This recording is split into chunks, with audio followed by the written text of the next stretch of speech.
Come on.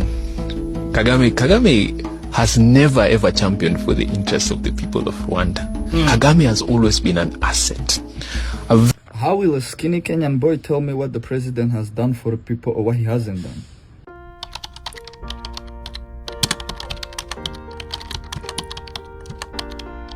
So Rwanda has been sanctioned, right? My question is, why the sanctions now? And if you want to know more about this sanction, you can go look it up yourself. See, the problem with Congo is that Congo has always regarded Rwanda as a threat.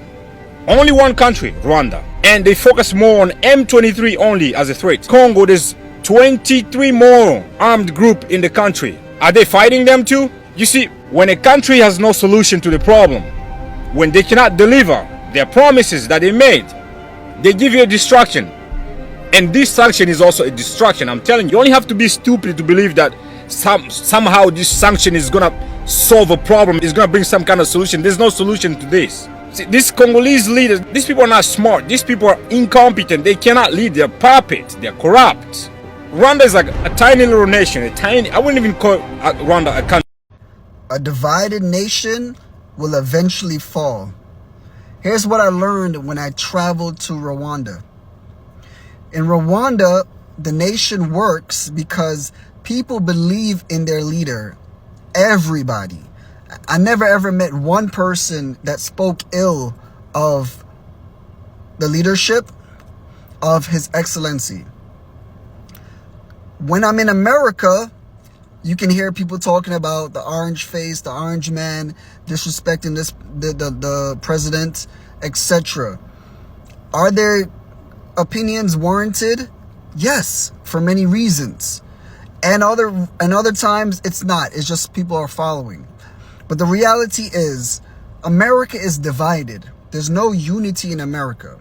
They're too far left and they're too far right, right? So what we're probably going to see in America is a divided country, right? There's probably going to be a two-party system, which, you know, a few states are led by one leader and another few states are led by the other. Because I just don't see a unified America ever anymore. And I see what they're trying to do. They're trying to eliminate immigrants from coming in, and also the immigrants that already lived here that is illegal. They're trying to get them out, right? Maybe they might think making America white again will be good for their country, and if everybody's white, then there'll be unity. It's not going to happen. America is a capitalistic society. All they care about is money. They don't care about humans. They don't care about emotions. They don't care about feelings. They don't care about tribe or community. It's all about how much money I can make off of the expense of another person. And that is why America will fall. It will be its own doing why the country will fall.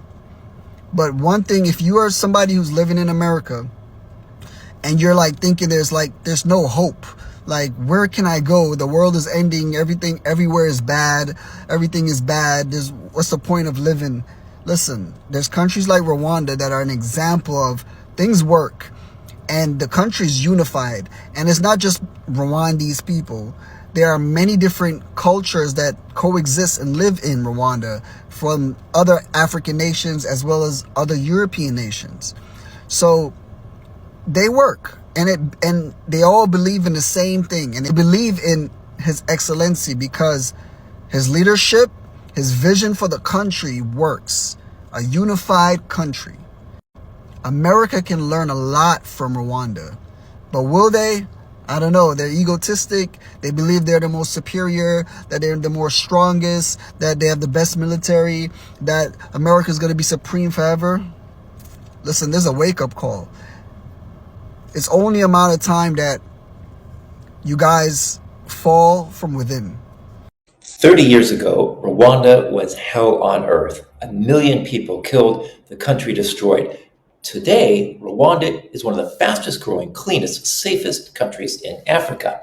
And corruption is almost zero. Healthcare and education are universal. And women hold over 60% of seats in parliament, more than any nation on the planet. How did they do it? Not with American-style democracy, but by a government that measures results instead of running campaigns. Rwanda rebuilt itself matching its culture, collective, cooperative, focused on duty, not on ego. Officials are promoted or fired based on performance. So, roads get built, schools open, and hospitals work. That's how a nation functions when the government works for the people, not the politicians. Rwanda doesn't waste its resources or time on political campaigns or parties fighting each other for control. It focuses on building a nation that works for the people. Rwanda does not have democracy in the Western sense, but it does have safety, opportunity, and stability. Democracy is not the only system that works, and for 30 years, Rwanda's system has worked far better than the American system. If you're in Rwanda or from Rwanda, tell us what's happening there. And there's an in-depth article on Rwanda today on my Substack at culturalperspective.com. Don't visit Rwanda. Do not visit Rwanda. This whole campaign against Visit Rwanda is nothing short of hypocrisy. These Congolese who are sabotaging Rwanda, working overtime, working tooth and nail to make sure that they sabotage Rwanda's tourism industry, to tarnish Rwanda's name, are the same people who will run to Rwanda when their country becomes unlivable, when the things go south in their country. And you know why? Because Rwanda is safe, stable, and well-governed. And the people of Rwanda are very warm. So I don't understand how you're saying that Rwanda is committing genocide against the Congolese, but the Congolese run to Rwanda for refuge. It doesn't make sense. Make it make sense right now. Suddenly, when it's time to acknowledge the reasons why Rwanda is great and it's their safety net when shit hit the fan in their country, their energy suddenly shifts to hatred and sabotage. Let's just get this one thing straight. Tourism is important to Rwanda, but it's not our lifeline. Rwanda's progress is not built on outsiders' approval. Rwanda is built on people's resilience, visionary leadership, and people who refuse to be anything less than excellent. You think you're destroying us, but you're actually doing free PR for us. Because the more you talk, the more someone gets curious to visit Rwanda. And the more this person comes to visit Rwanda, they will want to stay, they'll want to visit again and again. Why wouldn't they actually visit Rwanda? Tell me reasons why people would not visit Rwanda. Because Rwanda is one of the safest countries in the world. Kigali, the capital city of Rwanda, is consistently ranked as the cleanest country in Africa. And the people of Rwanda are very hospitable. Our roads are spotless. Our systems work. Our people are very warm and welcoming. I mean, if you want to have luxurious experience, cultural experience, if you want to experience nature, you just come to Rwanda. Now Rwanda stands tall as a hub of innovation, business, and opportunities. The word flocks here, not just for tourism, but for big summits, big conferences. Rwanda was the host of CHOGM. Rwanda is the host of the Africa Basketball League. Rwanda is like home to all of these international conferences. Do you think all of that is by accident? No, it's not by accident. It is by the virtue of the fact that we Rwandans are hardworking. We've made our country, we've turned our country from dust to great. You have never heard of a story where somebody came in Rwanda and they left miserable. They always just want to come back. They want to come and see mountain gorillas. They want to come and see Great Lakes. They want to come and experience luxury. They want to come and experience Africa at its best, you know? Experience. If you want to have it all, we deliver to you in excellency. Rwanda actually gets things done. We get things done. So while you are there boycotting, campaigning against Visit Rwanda, just know you are wasting your energy and you're trying to dim our shine, but we will shine brighter. I just want to remind you that Imana irirwa handi gatahirwa nda, my dear, which means, literally, it means that God may wander elsewhere, but he always comes back to Rwanda. Rwanda is a home for God, my dear, and there is nothing you can do about it. Don't piss me off. Please don't piss me off. Don't try to blind people. Just tell us the reasons why people should not visit Rwanda. Come and tell me why a person should not visit Rwanda. Because in Rwanda, it's where it's at. Landing in Rwanda, the first thing, please forgive me, it says, I never knew you could sweep the airport driveway. It was so clean. Like, I wanted to take a picture like, oh my gosh, who sweeps the driveway to where airport lands? Like, that was just, y'all, see, you guys get it all the time. When I went back to Houston, I'm watching people blow cigarettes right there on the ground. I'm watching, like, you just feel there's crud all over you. There's a no respect for the area. And I take that back. It is, I'm so used to being someplace, I care nothing about it. I treat it like whatever. It's an old toy. But I sat there and I'm in Africa, Hotel Rwanda, third world country. And people take time out to make sure that their dirt does not have dirt. So the very first thing is flying in on a plane, and I'm watching, and it's beautiful. What mindset is this? Because the only other mindset I ever been like around that was in Dubai, where everything is clean and pristine. But this is, they didn't tell us our people are like this. You steal from Congo, you build Kigali, and then you want to come out here, visit Rwanda, visit Rwanda. Look, me, I see past them. Me, I see. Me, I don't give a crap about those lights. I've seen bright lights in my life. It's only people who've never really traveled that are impressed with the crap that's currently in Rwanda. You understand what I'm saying? I say to myself, they stole here, they build there. You people who are fake that are saying to yourself, let's go and visit there, it's clean, it's doing this, it's doing that. You guys are fake to the core. And you don't have human hearts inside you. You are fake. You are fake.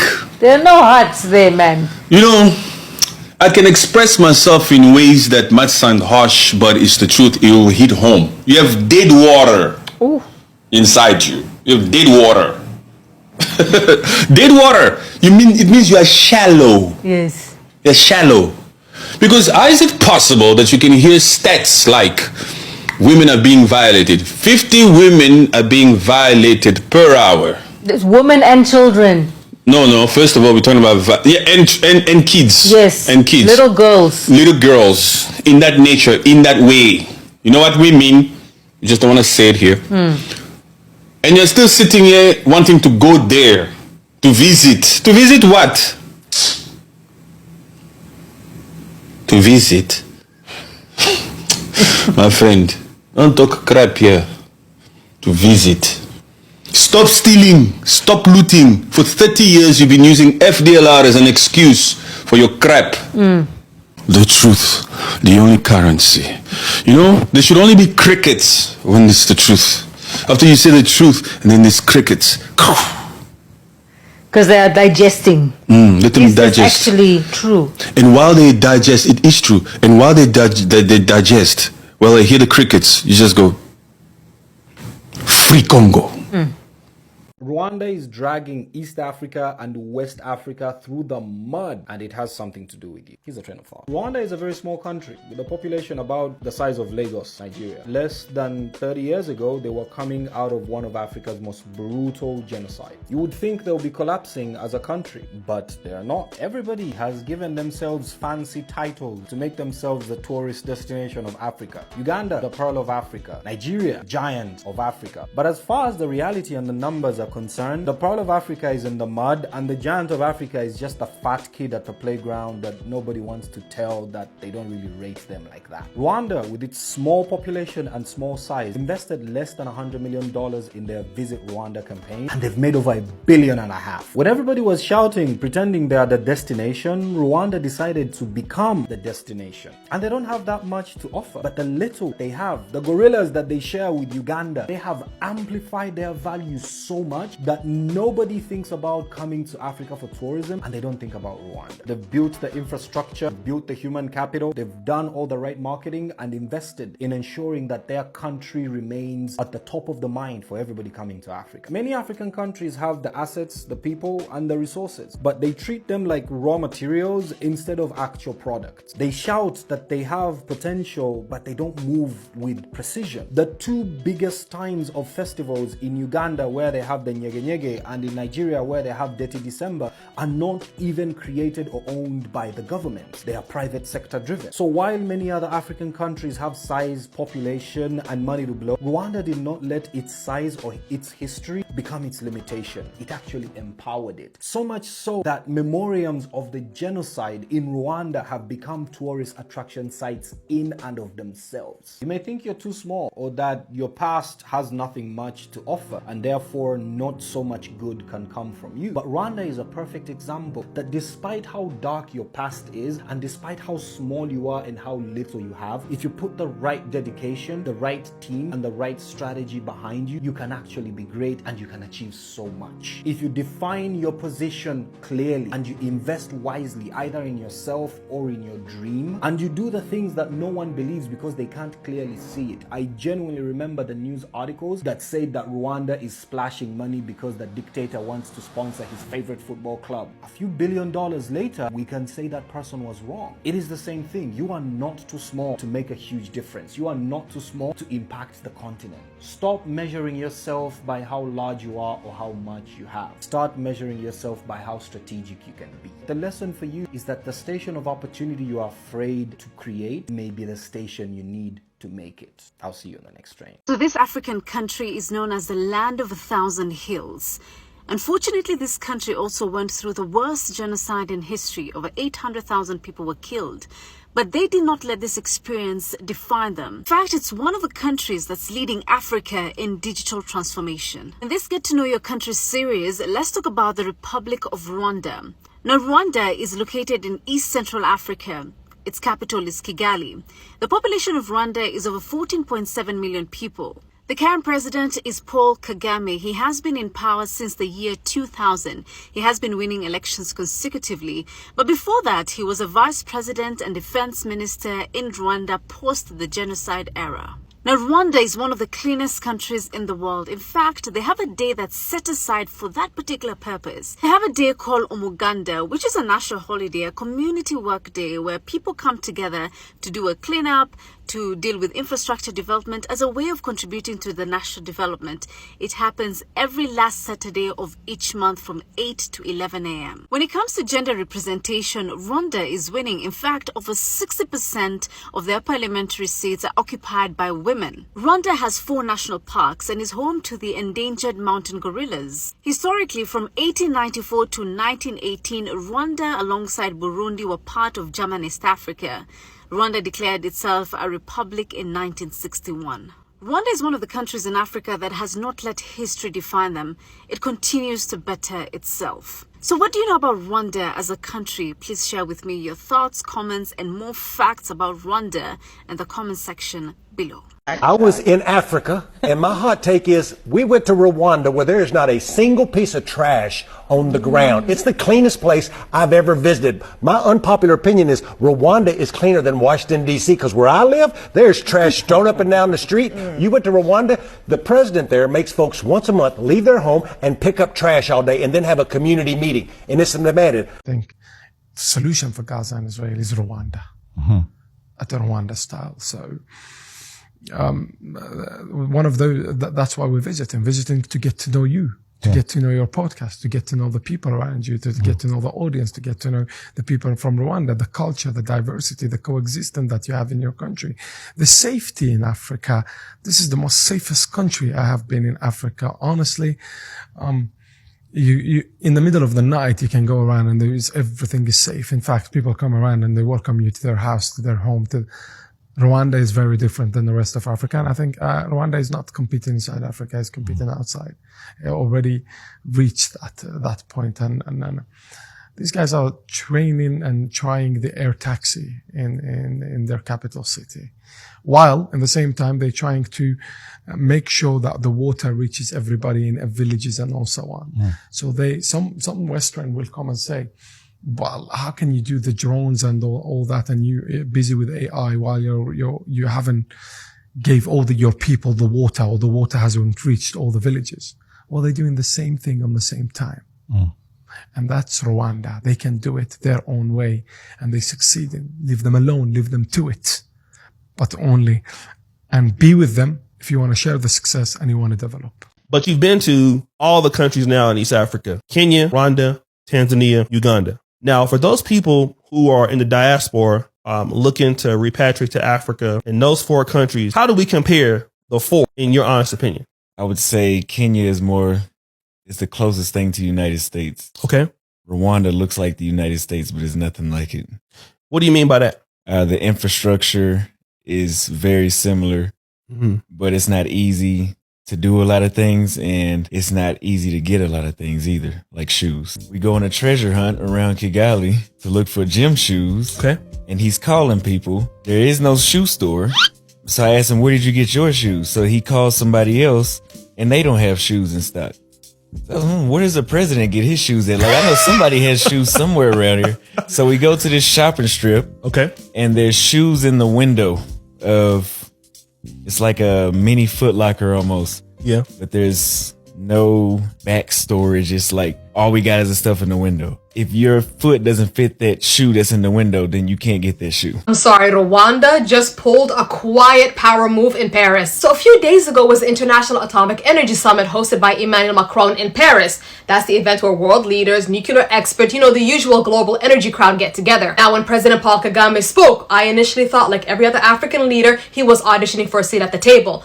But the more you listen, the more you realized he was sending a high-stakes message. And judging by some of the reactions in the room, I'm not entirely sure everyone loved his tone. Okay, let me get this out of the way. Africa is the headquarters for resource extraction, whether it's gold, uranium for nuclear energy, rare metals for technology. If the modern world needs it, chances are Africa has it. Or like the ATM machine. But something interesting happens the minute African countries start talking about producing and manufacturing. Suddenly the conversation changes into climate change, carbon emission. What about your wildlife? Think about your Great Lakes. Now, don't get me wrong, protect the environment, but it's interesting how they start caring about Africa's backyard the moment we want to start building independent industries. Let's dial it back. Lately, some African countries are challenging the status quo, and one of them is Rwanda through the nuclear energy route. Guys, nuclear energy makes the climate change conversation disappear. It's clean, low emission, reliable. I'm talking about a fuel source so powerful that a small truckload of uranium can approximately power a whole major city for a year. So think about this then. If Niger and Namibia are among the top 10 uranium deposit holders in the world, why almost 50% of Africans are sitting in the dark? I'll tell you one of the reasons. It's NSG, the Nuclear Suppliers Group. Think of them as an exclusive country club of about 48 nations who essentially control who can have access to nuclear technology, equipment, and materials, along with the oversight of IAEA, SHAPE, who can realistically develop a nuclear program. And keep in mind, a nuclear program isn't just about keeping the lights on. It's about AI, tech, self-reliance. It's a fast-track ticket to first world status. By the way, the membership is so rigged, you got countries like Latvia, Greece, and Cyprus in it. Meanwhile, countries like Namibia, who holds the third, or I believe the fourth, largest uranium reserve in the world, can't get into NSG, even though they applied for it. Shout out to South Africa for being the only country part of NSG and who has an active nuclear program. So what is President Paul Kagame doing differently? Well, he's using a backdoor method. Rwanda knows it doesn't need those large, traditional, expensive reactors that will take forever to build. They want the new thing. They want the SMR, the small modular reactors. It's like a snack-sized version, enough to power their cities, fuel their industries, and bypass the gatekeepers, okay? It's like a power move wrapped in technicality. I remember earlier when I said I'm not quite sure everyone in that room liked his tone of delivery. We've got to cover that next. Rwanda's Paul Kagame is not this leader of the African Renaissance like he's been elevated to be or portrayed to be. I urge you to go and look at the history, the true history, the unofficial history of Kagame's rise, and to follow the money. Follow the money from the sale of these critical minerals, 3 T's, tin, tungsten, tantalum, also known as coltan, from Eastern Congo. How are they smuggled into the world market from Eastern Congo? It is through Rwanda. Rwanda facilitates this. And Rwanda, when we say M23 rebels backed by Rwanda, we mean backed by Rwanda, backed by the UK, the US, the EU, even the UN. So let's think critically. And what can we as African people do? What can we as people of the world, not of non-African descent, who want to see a free and prosperous Congo and free and prosperous African continent? We should get behind believing the victims and making sure that these people are brought to justice. Free Congo. I don't believe that the life of Rwandans is becoming harder and harder, but it's harder compared to what? Because if we take just short term, yes, you can say, inflation last month was 9%. It's harder than a year before. But over the last, because economic growth and development is really long term. So if we take 25 years, which is one generation, is life harder today than 25 years ago? Are the opportunities that Rwandans have today less than what they had 25 years ago? I think you know the answer. I don't know how to tell this to not offend anybody. I will tell you the harsh reality. for bloggers here in Rwanda. You will not gonna like this. Now listen, what I discovered in these few days here, people here are friendly and nice. But I think the government does what it does. The government is making rules that doesn't make sense. And I will tell you exactly what I mean with that. I went to hospital to see if there might be any business opportunity around. I didn't even step into the property.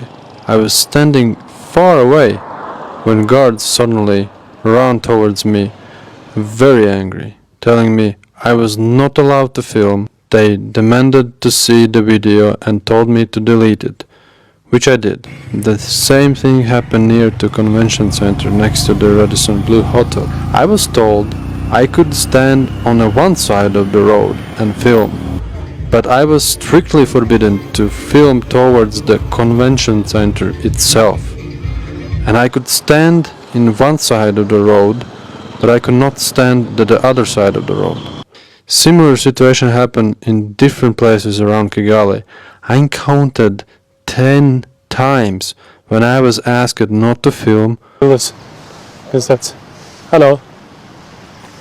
Told to move away and even ordered to delete my footage, which I did every time.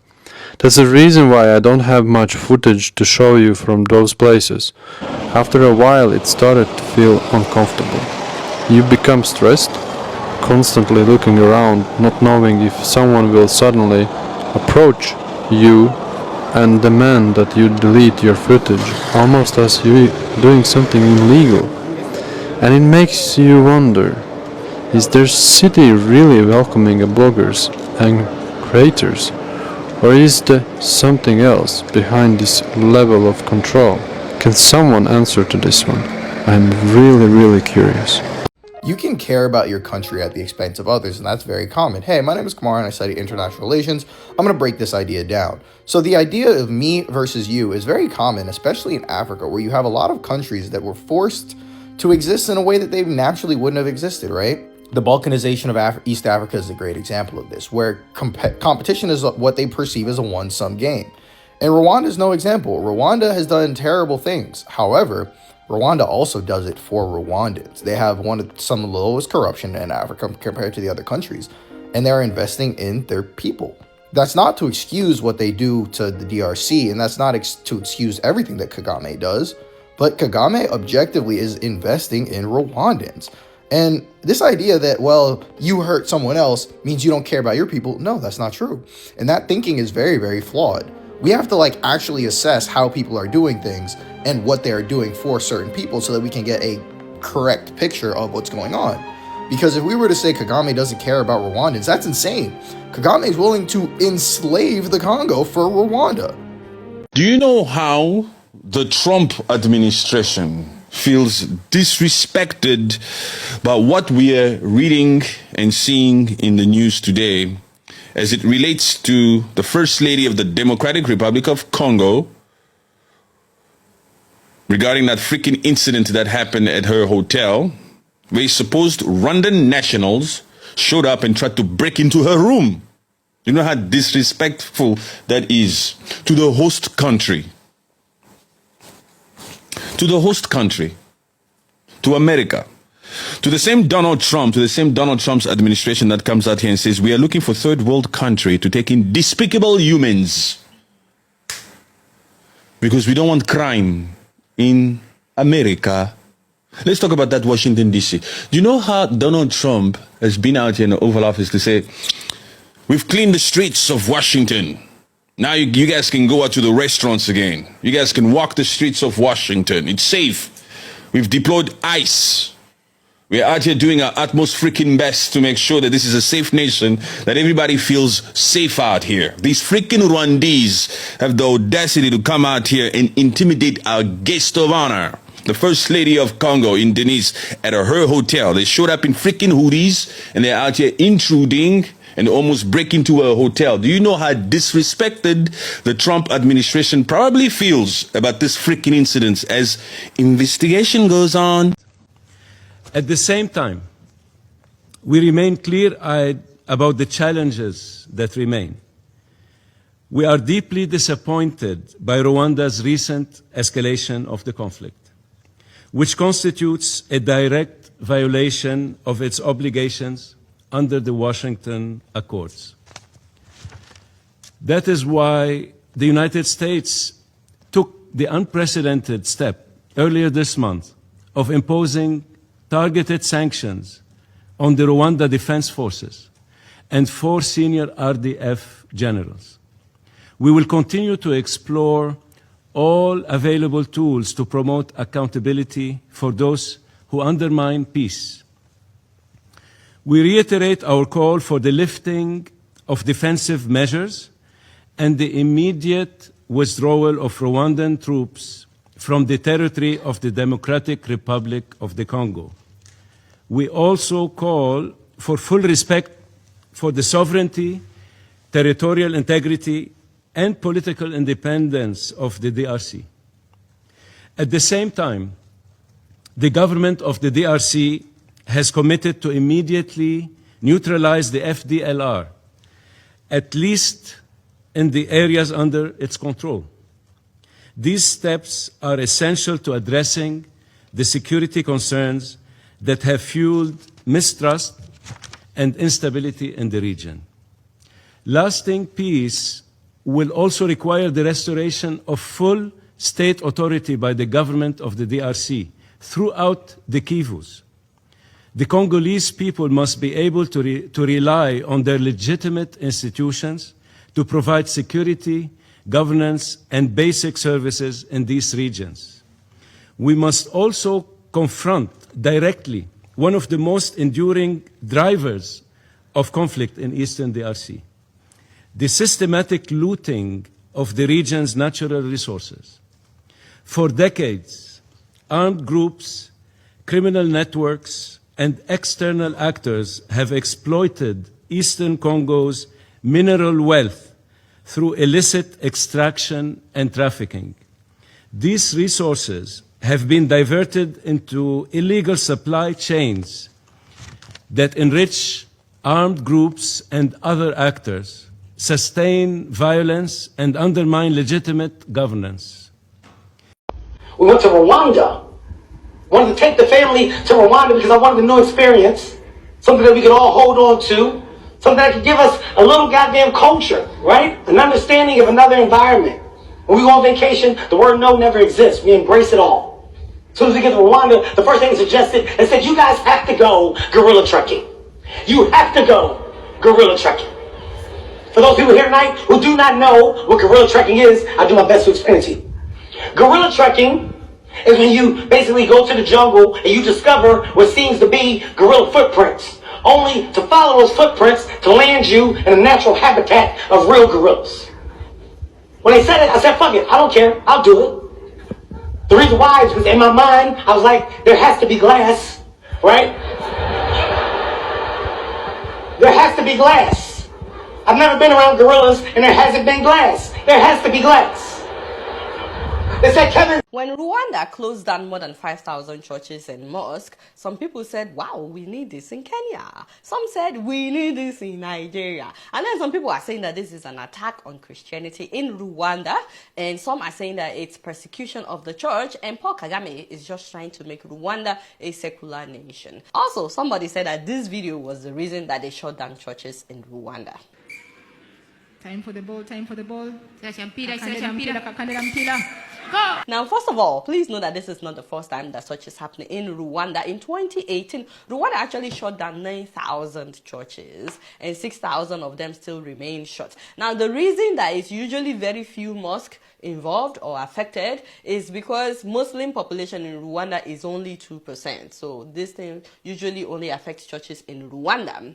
Now, this month, they shut down like another 5,000 churches. And like you, I needed to know why. So Rwanda is shutting down churches this for what I would call three main reasons. Number one, inadequate infrastructure. Number two, failure to pass safety and hygiene codes. And then number three, proper documentation, which is elaborate. We'll get to that. Now, a law that was passed in 2018 says that churches must have adequate infrastructure and that they must pass safety and hygiene codes. In terms of infrastructure, safety and hygiene, this includes having enough space for the attendees, for example, without the place being overcrowded. So each building has what we call safety capacity, the number of people that can be inside without you having to worry about what's going to happen if there should be fire. So they are saying if you have a lot of people, get a bigger space so that they are not overcrowded. Also, they are saying that churches must have reasonable number of toilets and hand washing stations for their members. So if you have like 1,000 members, for example, you cannot have one toilet. Here in America, a hall that seats 1,000 to 2,000 people must have a minimum of 12 toilets. So something like that is not new to a lot of people. Also, Rwanda is saying that churches must have adequate parking spaces on their premises. So if you have a church that is full, they don't want their members parking on the street or blocking traffic.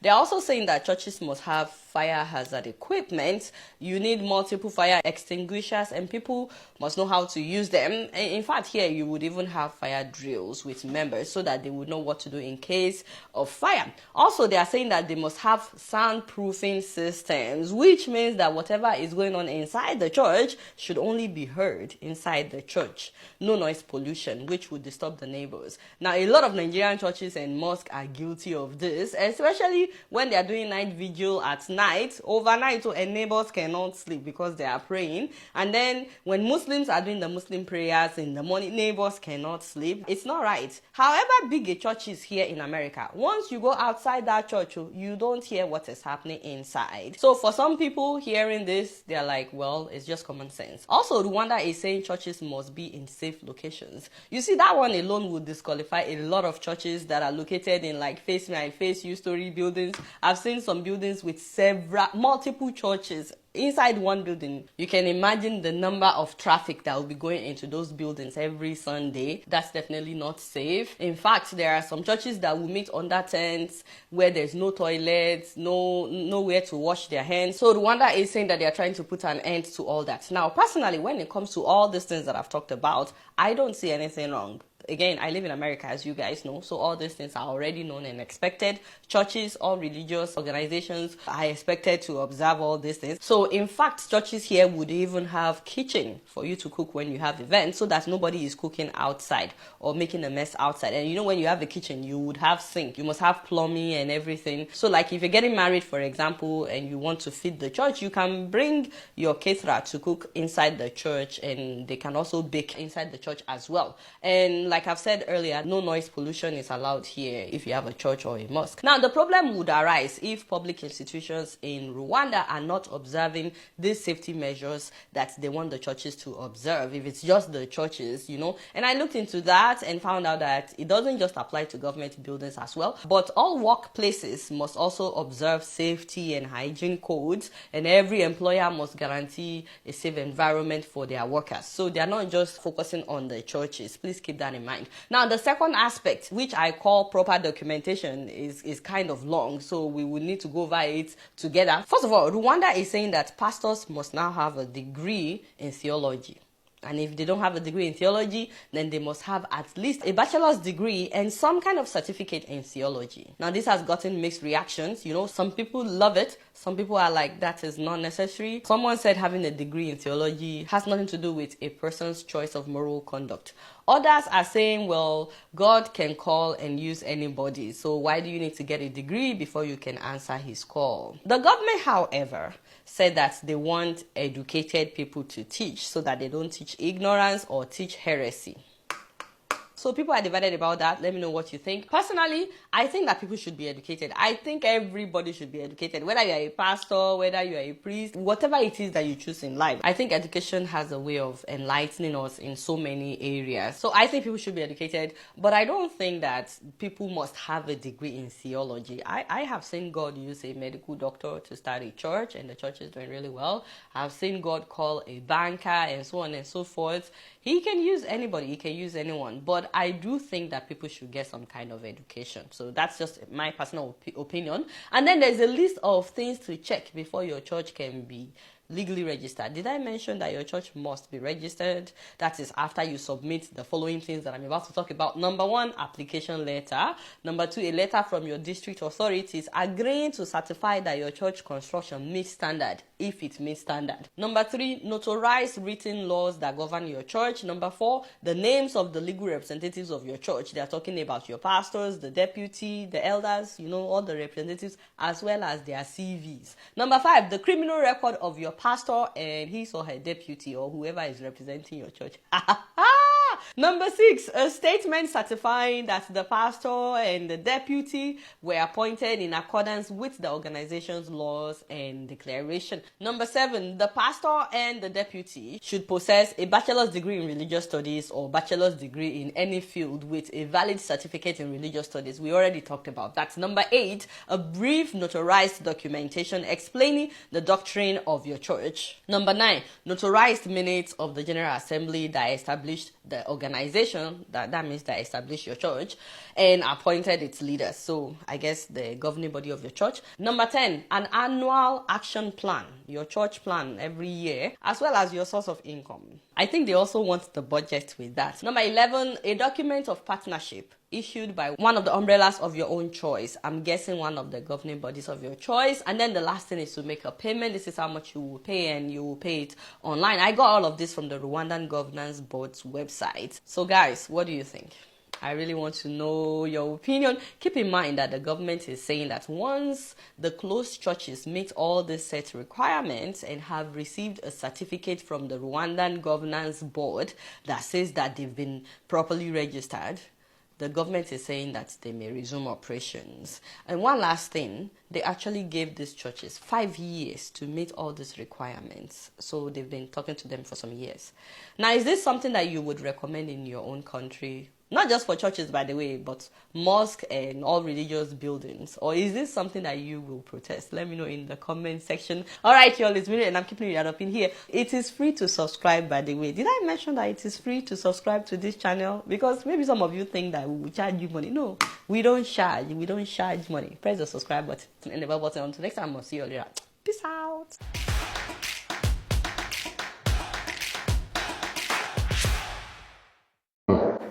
What is it about Rwanda that makes Ugandans almost,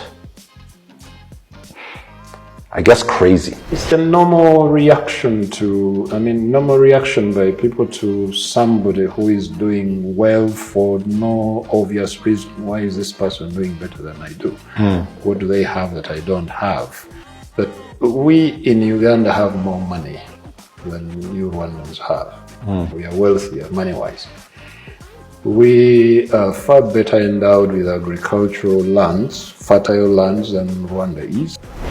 On many levels, there is no explanation for why Rwanda seems to do better, why Rwanda does better than Uganda. The president of Rwanda has now closed over 8,000 churches. It says 6,000 here. It's up to 8,000 churches. Rwanda now requires that faith-based organizations register. They have to meet health, safety, and hygiene standards. They also have to meet leadership credential requirements, which means you have to have a degree in religious studies or theology to be the representative of that church. You also have to have a certificate in religious studies, and you have to do 1,200 hours of religious training and registration fees. You also have to have full financial disclosure and minimum local support. 13,000 worship sites were inspected. 8,000 of those 13,000 were closed because they didn't meet these requirements. Now, the response to this has been mixed. It is considered a public good for things like basic safety and also consumer protection when talking about religion and how that can reduce exploitation. But the concern is that if Rwanda doesn't offer accessible pathways to open up churches, then does the policy just mean rich churches only or state-approved churches only? And so is this really protecting the people, or is this just heavy gatekeeping, which means more state control over religion? Now, for me personally, I'm kind of withholding my opinion until we get some data. We don't really have any data on this. We're waiting for a public independent evaluation to show that these closures really did lead to measurable improvements, like fewer building disasters, specifically reduced fraud, improved public order, better mental health outcomes. But we don't have that data yet, so we're watching this to see how it goes for them. Because on the one hand, if you think about America, if this was tried in America, on the one hand, yes, you could reduce some fraud. But on the other hand, do you really want who's in power right now to be deciding who can open a church? Because that would also be very problematic too. This is the cleanest country in Africa. When walking in the streets, it's truly safe and there's no trash on the ground. One reason for it might be the banning of plastic bags. This is also due to the fact that once every month the community comes together to clean their streets. The country has the highest percentage of women in parliament globally, with over 60% of seats held by ladies. It's one of the few places in the world where you can see endangered mountain gorillas in their natural habitat. Welcome to Rwanda! Come on, Kagame has never ever championed for the interests of the people of Rwanda. Kagame has always been an asset. How will a skinny Kenyan boy tell me what the president has done for the people or what he hasn't done? You live in Kenya, you don't know safe cities. You can go for 3 a.m. for a walk. You don't know near universal health care by the government. You don't know that. You don't know free housing by the government to poor people and affordable for those of low income. You don't know that, right? You don't know. You never seen your government hand out free livestock to poor people. You don't know none of that. Talking about 30 years after a genocide that he stopped, talking about he's never championed the Rwandan people's interest. You don't know none of those. I know those. I grew up in all of those. The Rwandan people know all of that. And this is why I said, like, any African that is overly too critical of Paul Kagame or just talking shit about him is just not as smart as they think they are, or they're just dumb as hell. Because the thing he's talking about, you could do just simple research. You know the DRC in itself is a Western creation. The Western people created DRC brick by brick. That's why they killed Lumumba and installed Mobutu in the 60s. But that time, Rwanda was just running genocidaires and huts at the time.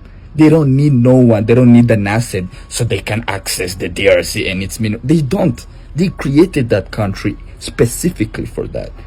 The only asset that they need is an incompetent government and an incompetent people. They already have that in the DRC. They don't need PK for that.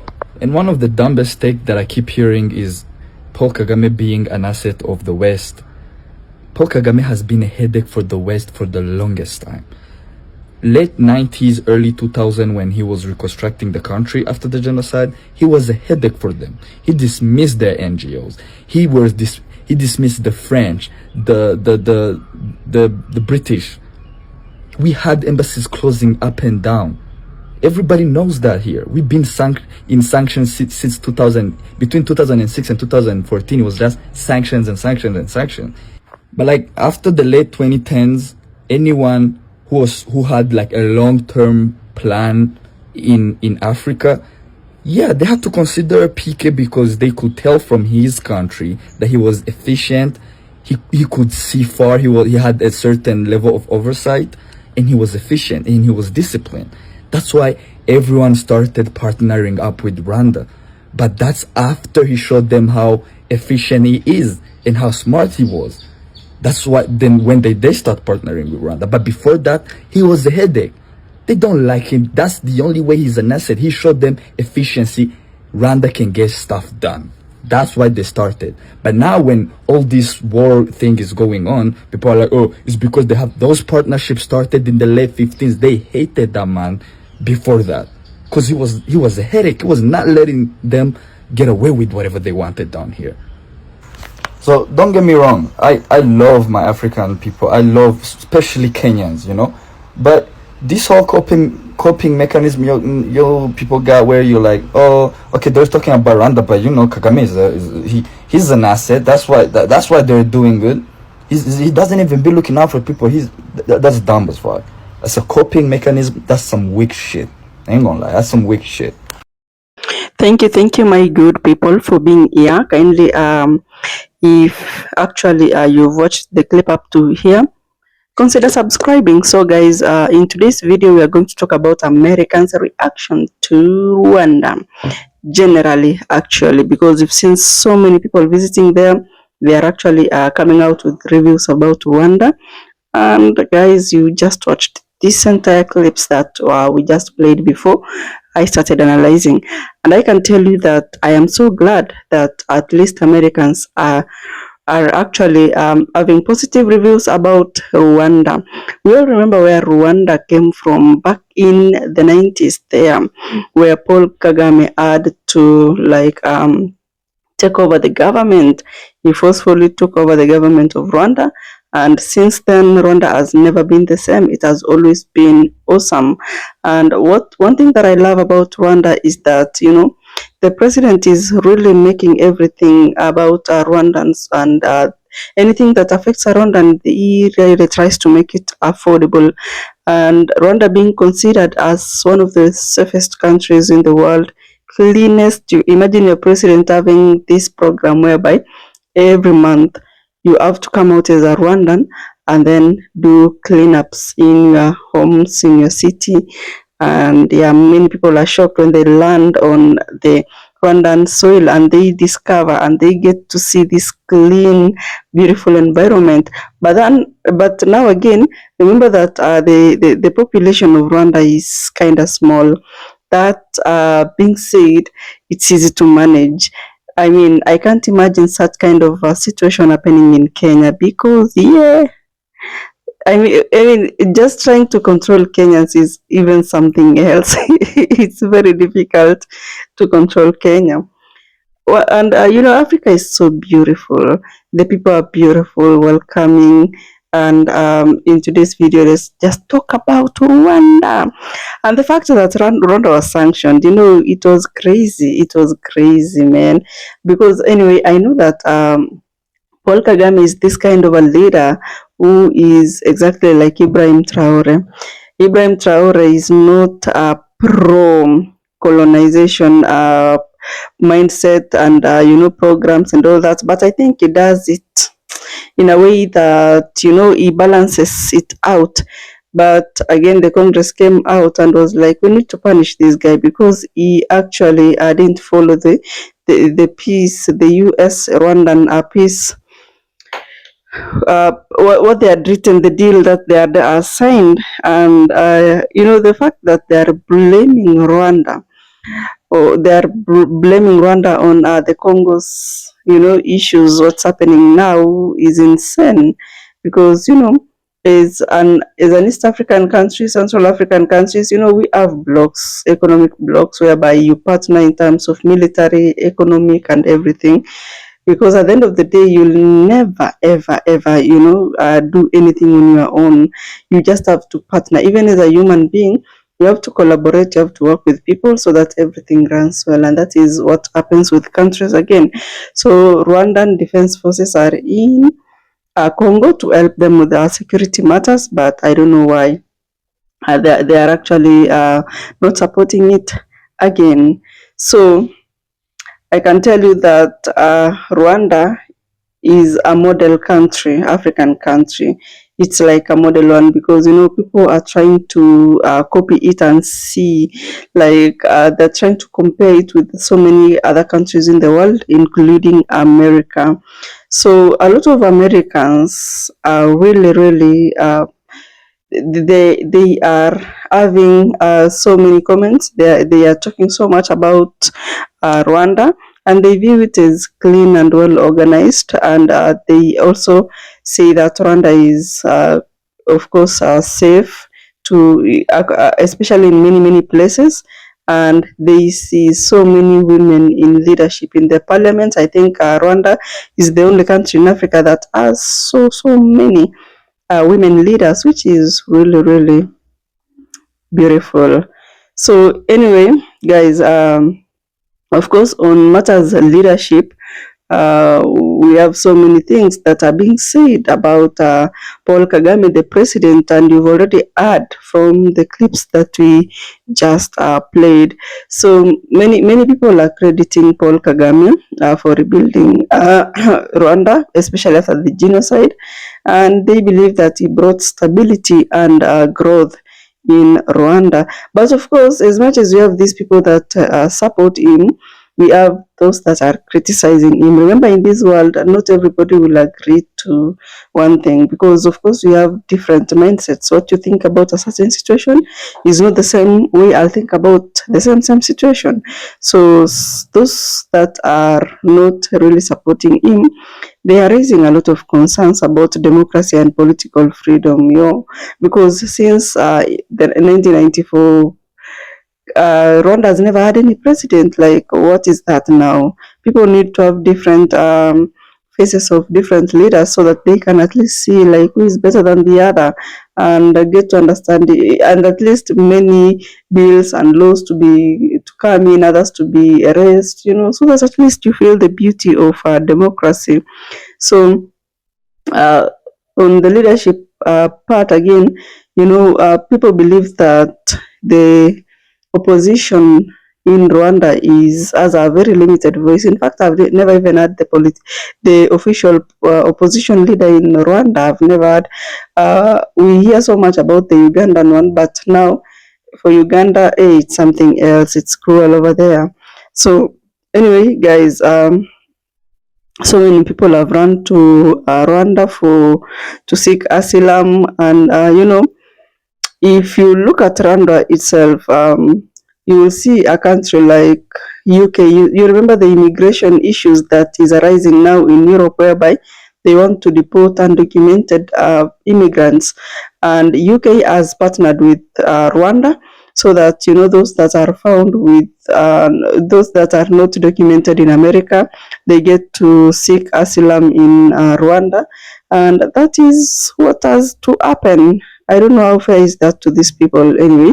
So we will have this group of politicians in the Western world who will of course support this, but again we will have those that are heavily debating about this, saying that it's unfair, like how can you send somebody to a land that they don't even know. Anyway, I don't know what do you think about the immigration solutions, especially in these first world countries, because that is where we have so many undocumented immigrants. So guys, what do you think that the Black Americans really think about Rwanda? Because for them, I believe they also have a very, very unique emotional connection to Rwanda, right? If you ask a Black American about Rwanda, I believe that they'll see Rwanda as a part of they see themselves as part of an African identity. And of course, all of them came from Africa, although West Africa has been this part of the world that they really focused and emphasized on. But I believe they also came from other parts of the world. I think that was just something that was instilled in the minds of the Black people, that it's West Africa and not anywhere else. So anyway, guys, it's really beautiful that at least now the people around the world know Rwanda with the cleanest city in Africa, the safest, because previously it used to be known to be this country that genocide happened, and genocide doesn't really have a good. You don't get to have anything good in mind when you think about genocide, but at least now, yeah, it's beautiful. Thank you, guys. Kindly subscribe to the channel. I'll see you in the next video.